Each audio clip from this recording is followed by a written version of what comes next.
in the last section, we added some logic to handle the case in which our user both fails to sign in and sign up.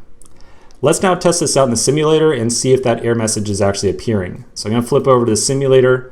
I'll do my refresh.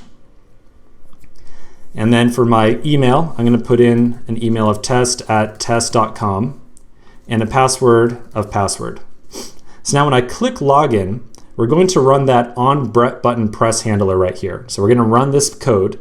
And the first time that I log in, my expectations are going to be that I fail this case because I do not yet have an account with an email of test@test.com.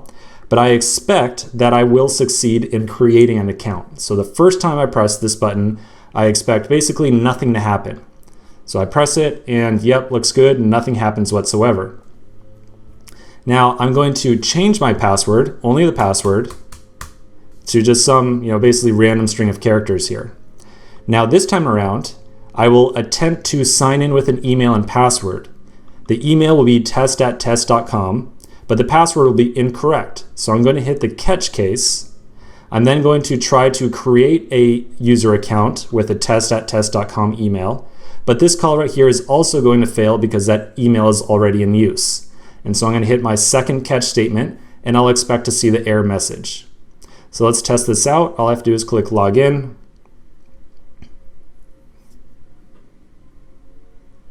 And we get the authentication failed message here.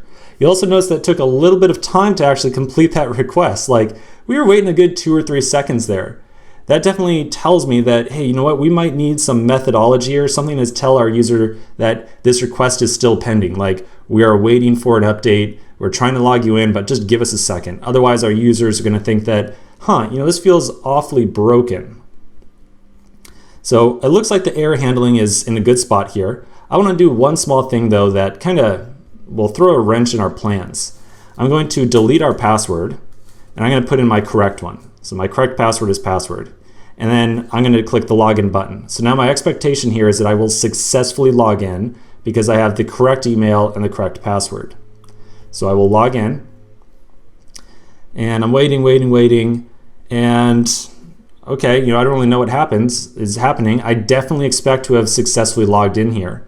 So what's really happening at this point in time is we don't have any logic whatsoever to clear out this error message if a user attempts to log in again, right? We want to, as soon as the user attempts to log in a second time, we want to make sure that we clear this error message immediately, just so that they know that, okay, like this follow-up request, me trying to log in again is pending, and then eventually maybe the error message will pop up.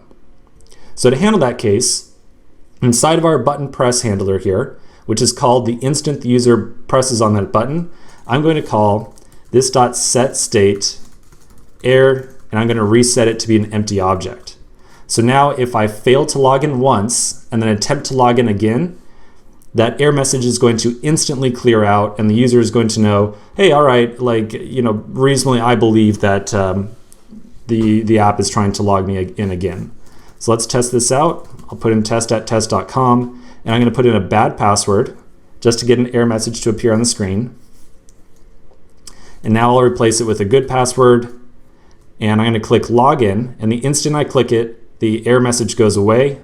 Exactly what I want. It lets the user know, okay, we acknowledge that you put in a new email and password and you are attempting to log in again. As a quick aside, I want to point out that this is a big difference between web development and mobile development.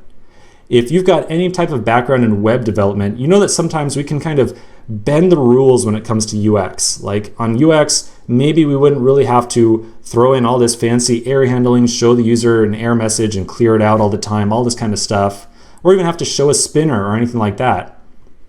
But with mobile, where we sometimes have awful internet connectivity or laggy mobile devices, giving strong feedback to the user is paramount.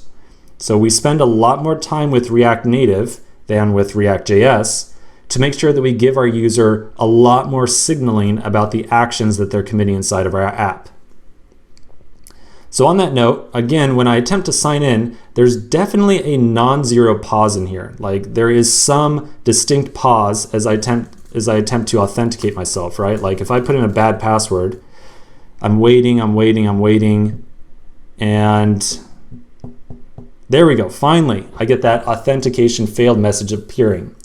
So you can imagine that if I'm on a 2G or a 3G network connection, this request is going to take quite some time. So with that in mind, I suggest that when a user presses the button to log in, we show a spinner instead of this login button right here, just so the user knows, hey, we got it, we're attempting to log you in. Then when the user successfully logs in or fails, whatever it might be, we should show the button again and hide the spinner. So basically we're talking about toggling the spinner a little bit. Now I expect that there will be several locations within our app that we're creating where we will want to show a spinner to the user. So I'm going to suggest that we make a standalone spinner component that can be reusable. Okay, so that's our goal here. We're going to create a spinner component that is reusable. You know what to do now. Whenever we make a reusable component, we'll make a new file inside of our components common directory. So I'm going to make a new file called spinner.js inside of that common directory. And then inside of here, we'll place some boilerplate for making a new component. So we'll place import React from React. I'll import Vue from React Native. And then I'm going to make my component. I expect this to just be a presentational component, like I either want to show a spinner or I don't. So this component's not going to have any requirement for state, because basically if I try to render the spinner, the idea here is I should get a spinner on the screen. So I'll make a functional component, and from here I will return, for right now, just a single view tag. And at the bottom, I'll place my export statement. Because this is one of our reusable components that we are rerouting through that index.js file, we use spinner with the braces in here. So speaking of which, let's hop over to the index file and make sure that we route that import statement through here. So we'll say export star from spinner.